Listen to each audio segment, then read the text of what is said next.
দশম গ্রেডে বেতন বাস্তবায়নের দাবিতে রাজধানী সহ দেশের বিভিন্ন জায়গায় সরকারি হাসপাতালে অর্ধদিবস কর্মবিরতি পালন করছেন মেডিকেল টেকনোলজিস্ট ও ফার্মাসিস্টরা। দীর্ঘ ৩১ বছর দাবি জানালেও গ্রেড উন্নয়নের সিদ্ধান্ত না আসায় ক্ষোভে আন্দোলনে নেমেছেন তারা। কর্মবিরতির কারণে হাসপাতালে পরীক্ষা নিরীক্ষা ব্যাহত হয়ে ভোগান্তিতে পড়েছেন রোগীরা।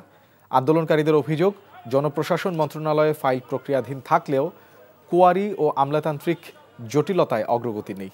একই পর্যায়ে প্রকৌশলী, নার্স ও কৃষিবিদরা দশম গ্রেড পেলেও তারা এখনও বঞ্চিত।